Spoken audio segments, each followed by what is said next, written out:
खुदा ना खास्ता आपके साथ कोई ऑनलाइन फ्रॉड हो जाए, आपके पास इजी पैसा एप्लीकेशन है मोबाइल के अंदर पड़ी हुई है, आपके पास बैंक एप्लीकेशन है, कोई एटीएम, कोई ऐसा फ्रॉड हो गया आपके साथ ऑनलाइन, साइबर क्राइम हो गया जनाब, आपके साथ लूटे के बर्बाद हो गए, बड़ा पैसा आपका तबाह हो गया, करूं क्या? आपका काम है कि चंद एहतियातें सिर्फ करें जो आपके पास रेमेडी अवेलेबल है। सबसे पहले आपने, आपका जनाब हैक हो गया कोई सिस्टम, आपका मोबाइल किसी ने छीन लिया है, पासवर्ड लगा दिया है, कोई ऐसी, या उसने कोई कोड आपसे मंगवा लिया है, सर आपको कोड आया ज़रा मुझे आप फॉरवर्ड कर बैठे हो, मैसेज आया, पैसे निकल गए, फौरी तौर पे अपने बैंक को इतला दें। अब आपका कौन सा बैंक है, एमसीबी है, एचबीएल है, कोई भी अलाइड बैंक है, यूबीएल है, जो भी बैंक है, आपको पता होना चाहिए कि इमरजेंसी कंडीशन में अपने बैंक से पूछें कि इमरजेंसी की कंडीशन में मैंने क्या डायल करना है, बैंक को इतला देने के लिए कि मेरा एटीएम कार्ड ब्लॉक कर दो, मेरा अकाउंट ब्लॉक कर दो, क्योंकि मेरे साथ हाथ हो गया, किसी बंदे ने ये ब्लंडर कर दिया। फौरन कोई खराबी पड़े, जैसे ही आप महसूस करते हैं कि आपके साथ कुछ गलत हो गया है, ऑनलाइन फ्रॉड है, कोई साइबर क्राइम कमिट कर दिया किसी ने, बैंक को इतला फौरन दें। पहला काम ये करना है। दूसरा, मोबाइल पकड़ें, उसके ऊपर कोई स्क्रीनशॉट्स हैं, फौरन स्क्रीनशॉट लेके सेव करें। किस नंबर से कॉल आई थी, क्या मैसेज आया था, कब आपने मैसेज फॉरवर्ड किया था, कोई वॉइस मैसेज आया था, आगे किसी को फॉरवर्ड करके उसे भी सेव कर लें।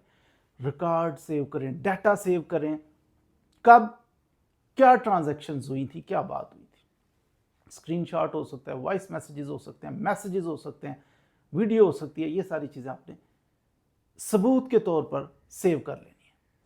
तीसरी और अहम चीज़ जो है वो आपने इस ब्लंडर को, इस क्राइम को रिपोर्ट करना है।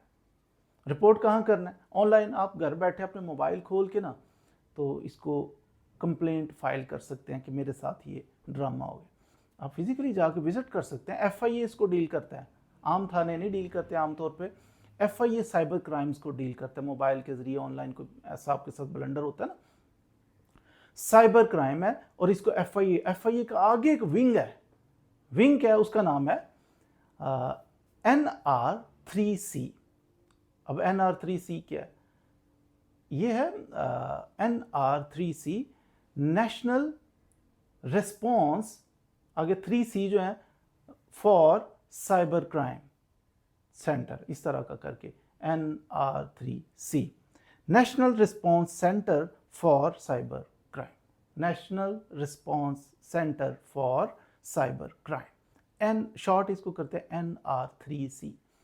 तो आप अपने गूगल पे जाके लिखें NR उसके बाद 3 आगे C, ये टाइप करें, खुद ही खुल जाएगी वेबसाइट। उधर जाके कंप्लेंट फाइल करनी है आपने NR3C साइबर क्राइम की आपने, कि मेरे साथ ये, वो आपसे कुछ तफसीलात मांगेंगे, कहेंगे अपना आईडी कार्ड नंबर, अपना ये कौन से ज़िले से हो, कब हुआ, क्या हुआ, मोबाइल नंबर, तफसील लिखें, क्या हुआ क्या हुआ, तो वो सारी चीज़ें आपने उसके अंदर दर्ज करनी है।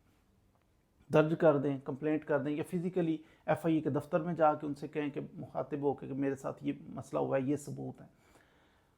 दोनों सूरतों में बड़ी बड़ी बड़ी उम्मीदें नहीं लगानी कि अक्सर मेरे क्लाइंट्स मैंने देखे मायूस ही देखे। ये तरीका कार अडॉप्ट आप कर सकते हैं। तरीका यही है कि आपके साथ ब्लंडर हो गया तो आपने कौन से फोरम पे कब जाना है, कैसे कंप्लेंट फाइल करनी, वो मैंने बता दिया।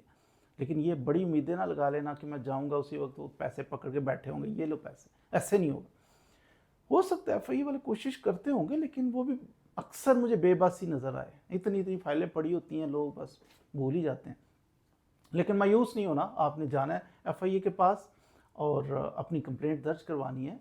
उस बंदे के फ़ोन नंबर, ये वो जो डाटा आपके पास है उधर दर्ज करवाना है। और भाई अगर सारे मायूस होकर घरों में बैठ गए ना तो फिर ये लूटने वाले आपको लूटा है, कल किसी और को लूटेगा। आप उसकी कंप्लेंट करो, कुछ ना कुछ पॉसिबिलिटी है कि एफआईए वाले ये जो विंग है ये थोड़ा सा national response centre for cyber crime, ये कुछ एक्टिवेट हो, कोई बंदा पकड़ा ही जाए। आपको इसलिए नहीं उसे पकड़वा रहे कि मेरे कुछ पैसे चलेंगे, इसलिए पकड़वाएं कि वो आइंदा किसी के साथ चीट ना करे।